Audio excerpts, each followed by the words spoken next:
Gracias por continuar en sintonía con nosotros. Esto es Radio Fit, el mundo del fitness en tu radio. Y hoy estamos hablando de oratoria, comunicación asertiva, cómo esto puede influir en nuestras relaciones interpersonales y por ende en nuestra salud y nuestro bienestar y felicidad. Porque ya hemos hablado antes que el tema de las relaciones interpersonales es básico para felicidad y longevidad del ser humano, demostrado en estudios científicos. Así que comunicación va de la mano con salud. Rey, te voy a retar, y yo sé que es muy difícil lo que te voy a pedir, pero vamos a seguirle. Aquí en cabina, dentro de un momentito, para que nos señales a Yulisa González y a mí, Giselle Mueces, errores de comunicación asertiva y de oratoria. Y a Romer ya tenemos su listado. Entonces, ay, Romer. A Romer no tiene suerte porque está detrás de los cristales, entonces dentro de las formas del lenguaje le falta una muy importante, que es el lenguaje visual, cosa que no hemos mencionado todavía. Sí, pero quiero saltar de inmediato, antes de ir a criticarnos a mí y a Yuli. Exacto, eso para el final. Saltar a las 4, porque esta pregunta yo creo que te la harán todos tus alumnos, personas que no son tus alumnos, a mí me la han hecho muchas veces, y físicamente se manifiesta con síntomas. Te puede dar deseo de vomitar, hay gente que le da diarrea al pararse a hablar en público. Deseo de orinar. Oye, hablar en público se manifiesta en síntomas corporales increíblemente radicales. Así es. ¿Cómo es ese tema? ¿Cómo podemos enfrentar ese miedo? ¿Qué es lo que pasa en mi cuerpo? ¿Qué me Muy pasa bien. esto?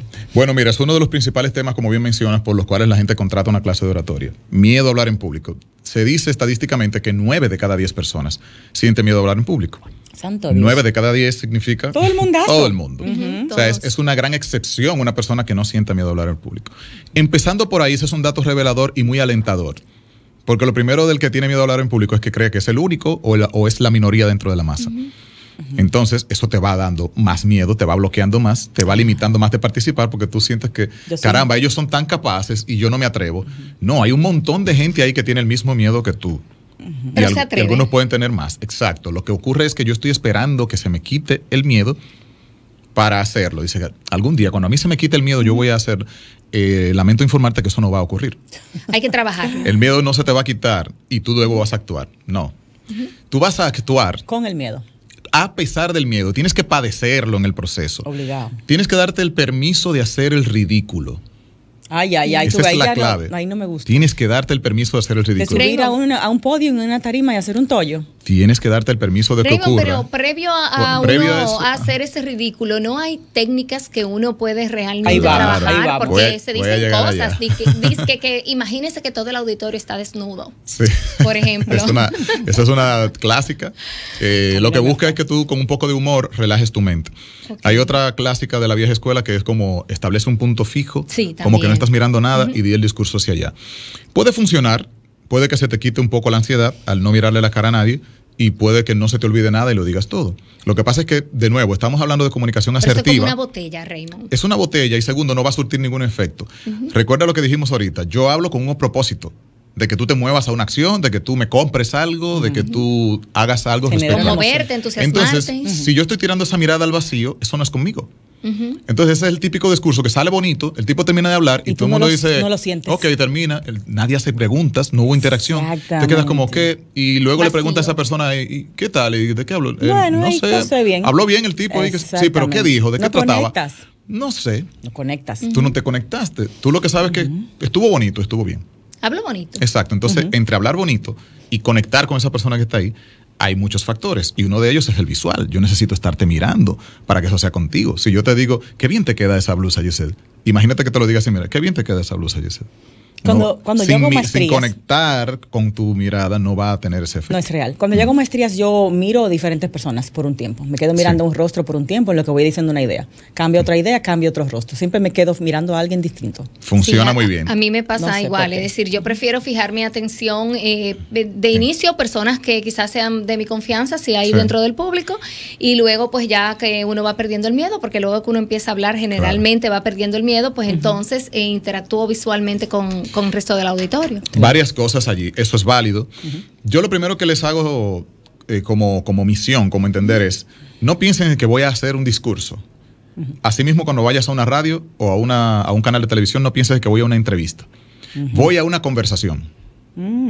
Voy a conversar con Giselle Mueces. Bueno, no es lo mismo, voy a una entrevista con Giselle Mueces. Ay, Dios mío. Muchísimas cosas una entrevista con Giselle Mueces. Claro. No. Voy a conversar con Giselle Mueces sobre algo que yo sé.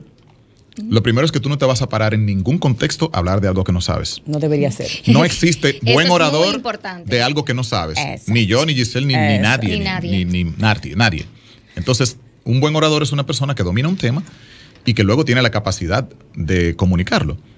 Entonces, dentro de esa capacidad de comunicación, primero tiene que estar el dominio que tú tienes de ese tema. Ok, eso es lo primero. En cuanto a hacia dónde mirar, si lo tomo en cuenta como una conversación, que fue lo que hablamos, entonces yo tengo un auditorio. Allí lo que pasó es que los emisores se multiplicaron. Yo tengo una conversación de persona a persona. Yo no me siento tímido con eso, ¿verdad que no? No. Entonces, ahora lo que yo voy es a conversar igualito. Si tú te paras en el podium y repites lo mismo que tú haces en el hablar, comunicarte con una persona, lo puedes repetir allí, hemos ganado el 50%. Luego nos enfocaremos en si tú tuviste buena dicción, que si esa palabra fue estratégica o no, eso lo podemos ver. Pero la primera barrera que debes saltar es entender que te vas a parar allí a hablar como tú hablas sentado aquí. Eso depende mucho de zona de confort. En tu zona de confort, que es lo que tú conoces y lo que no te intimida, tú hablas de uno en uno, ¿verdad? Ahora, como tú te paraste aquí y son varias personas, haz que eso se parezca lo más posible a ese uno a uno. Lo que tú haces es, tengo una persona aquí y parte del mensaje se lo comunico a esa persona, el segundo mensaje se lo comunico a ese que está en el centro, el otro se lo digo a una persona que está al extremo, y voy estableciendo como si fueran pequeñas conversaciones con este, con aquel, con aquel, con aquel. Y ya no es, estoy hablando ante un público, sino estoy estableciendo conversaciones con varias personas. Eso va ayudando a atenuar un poco los miedos. Tannibal, sí, adelante. Tú dijiste algo muy importante. No hay orador bueno que no maneje su tema. Pero si yo me entro un poquito más allá, ¿tú has escuchado el síndrome de Dunning-Kruger? Que es el síndrome contrario al síndrome del impostor. El que se la cree toda. Para hablar en un podio de neurociencia y nunca en su vida se ha tirado un libro de eso. Entonces, ese es el síndrome. Y te lo crees. En ambos casos se produce una distorsión de la realidad, ya sea de la percepción de la realidad, ya sea en el síndrome del impostor o en el síndrome de Dunning-Kruger, eso mismo, el que se las cree que se las sabe todas. Claro. Esto consiste en algunas personas creen tener más conocimientos y capacidades de las que realmente tienen. Así es. Este síndrome me ayuda a ser buen orador.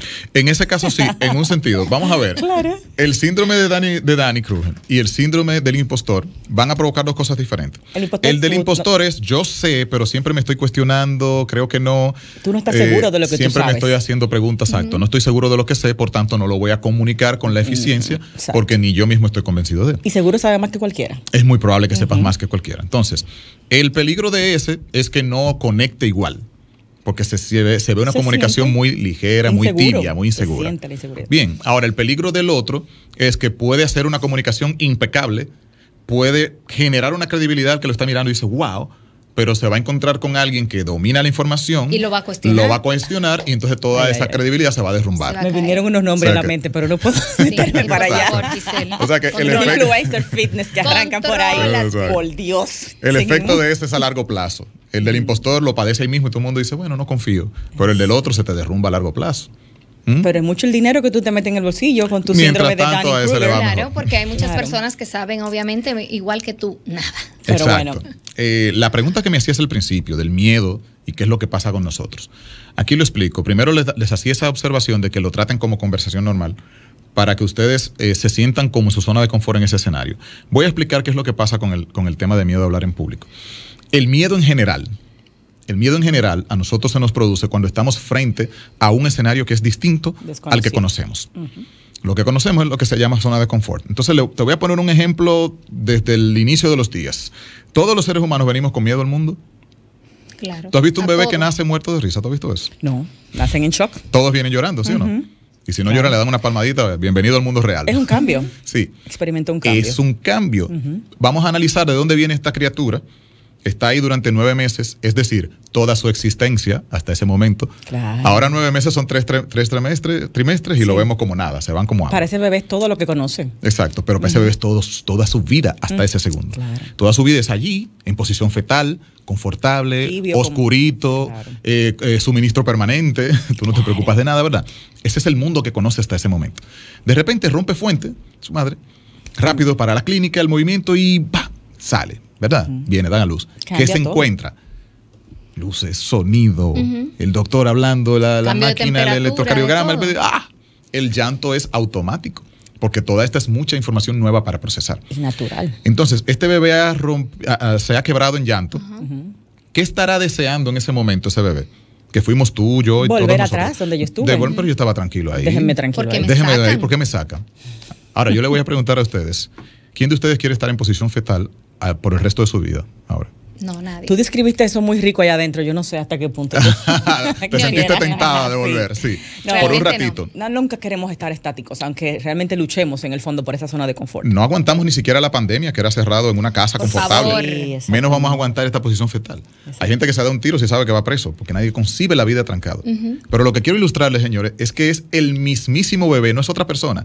Es el mismo bebé que lloró desconsoladamente para que lo devolvieran a esa posición, el que se muere mejor antes de volver a esa posición.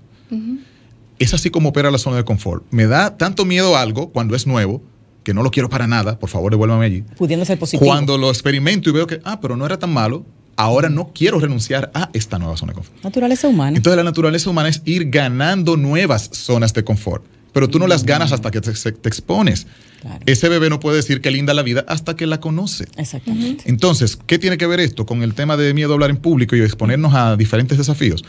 Hasta que tú no te expones, no sabes exactamente cuál es la sensación, el olor, el estar ahí, y no lo vas a hacer una nueva zona de confort hasta que no lo experimentes. A ver, pero el primer punto de experimentarlo va a ser incómodo porque es nuevo. Tú dices con eso que todos nacimos con la habilidad y nacimos para hablar en público. No. Cada cual tiene diferentes tipos de inteligencias, unas más desarrolladas que otras. ¿Ok? Allí incluso dentro de lo que tú mencionabas, Julie, si el hablar en público y ese tipo de la comunicación asertiva tiene que ver con inteligencia emocional, existen diferentes tipos de inteligencias y te voy a decir cuáles son las que influyen más específicamente en la oratoria cuando regresemos a la pausa. Comunicación asertiva con Romer. Hay que ir al break. Y hay cosas aquí súper chulas como los conflictos de WhatsApp. ¿Cuánto lío uno hace con esos mensajes de texto de WhatsApp? Que tú crees que está poniendo un mensaje que va a caer bien y cae como una bomba atómica. Ya verás por qué. Y de allá para acá, enemistades, clientes que se pierden, ese marido que te quiere ahorcar. O sea, es tan importante la comunicación para tener paz. Vamos a volver con más en Radio Fit y preparen sus preguntas, chicos, si tienen alguno de ustedes las líneas acá de la cabina para que nos puedan llamar si tienen preguntas además de las del live, que las vamos a ir contestando al aire. ¿Quién me da las líneas? 809-540-1065, la gente que está acá en el distrito, también el 1-809-200-1065 si estás en el interior y el 1-833-610-1065 desde los Estados Unidos sin ningún cargo. Rey, ¿podemos hacer el paréntesis al regresar y irnos con la crítica a nuestro trabajo aquí en los micrófonos para mí, Yulisa? Voy a tomar ese desafío. Tenemos más preguntas, señores, también. Por favor. Queremos también que no se nos quede cómo ayudar a nuestros chicos a la hora de hacer esas exposiciones, de hablar en público en las clases y demás. Volvemos entonces con más. Bye, bye.